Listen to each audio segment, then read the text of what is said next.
Okay, everybody, this is my husband, Robert, and I wanted him to do a male perspective of IVF and just to offer some encouragement and just talk about whatever we end up talking about. And so, say hi, baby. Hey, how's everybody doing? First, I want to thank everybody who's watched my video, Scarlet Letter. And if by chance you hadn't watched it, go check it out, Rob Vick Scarlet Letter. You can just type in Rob Vick in YouTube, Rob Vick Scarlet Letter, and it should pop up.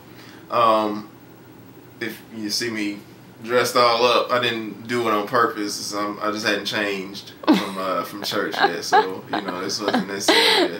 Baby.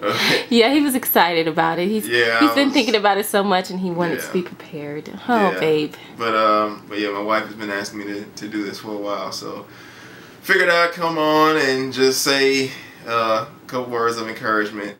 You know, the women are exceptionally strong. And just from, you know, a male perspective, you know, I definitely commend you, and I definitely respect, you know, all y'all's plight. You know, it's just a crazy thing to witness. The strength that you all have is amazing. You look at different instances in the Bible, you know, with Hannah, for instance, the mother of Samuel, when she was barren. I mean, imagine what her diagnosis might have been, you know, if we bring her into current times. I'm pretty sure doctors would be telling her, you know, that she would never have a child. But God did grant her desires, and she was really broken up over it. If you know, read the first part of 1 Samuel, she's really broken up about the fact that she's not able to have a child.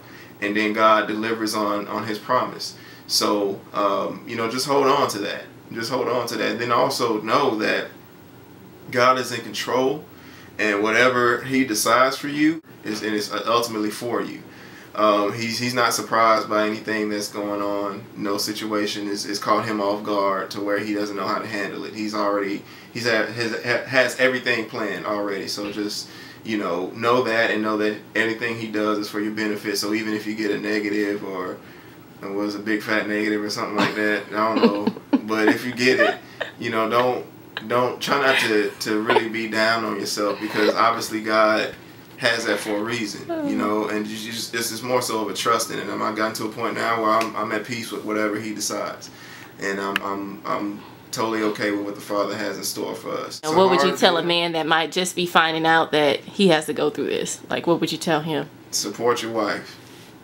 Absolutely support your wife in whatever decision she wants to make, whether she wants to go down that route or go another route. You have to support her, because, you know, ultimately she's going to be the one that's having to go through all the medications and the pain and the carrying of the child. So just be there for her and support her as much as you can. Just whatever it takes in order for you to support her, that's what you have to do. That's what we're here for. You know, man's supposed to love his wife as Christ loved the church. We know what Christ did for the church, and so we as men have to be willing to do the same for our wives, or come, you know, somewhat close. We have to make the attempt. We're not going to be like Christ, but we have to make the attempt to be there as much as possible. Whatever that is, you know, it's probably different for every guy. I know for me, I have to be there, you know, emotionally support, because my wife's emotional, so I have to be there to do that. And what about a man, like, going through this? What would you tell him, how to be able to relieve some of his, I don't know, insecurities or pain about it, or anything he's going through, or how, you know, you just have to, from a male's perspective, I guess.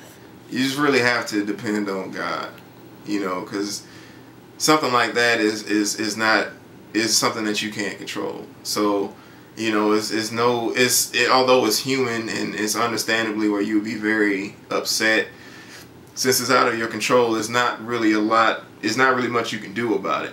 So with that being said, you just have to rely on God. You know, if you continue to beat yourself up and just get on into a, you know, mode of depression, or just where it's truly affecting, you know, yourself and then other people around you, it's not doing anybody any good.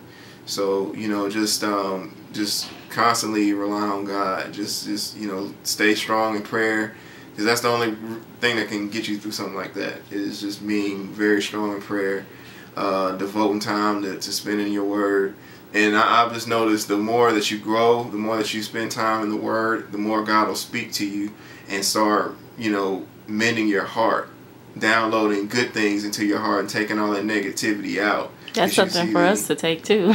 As yeah, well, just the example of Christ, you know, anytime he was met with temptation, he always fought it back with the Word of God. And whenever you feel tempted to get into a mode of just depression or where the enemy is attacking you, because it's with the enemy. Obviously, it's not, you know, God. It's not something that God will have you to feel.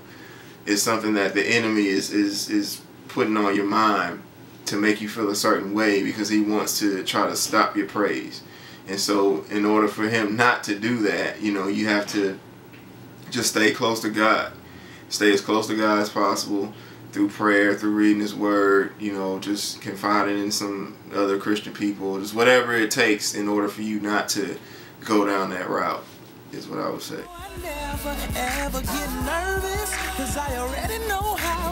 Okay, I gotta do what I did last time. I'm Robin. Robert. And we're signing off. Oh,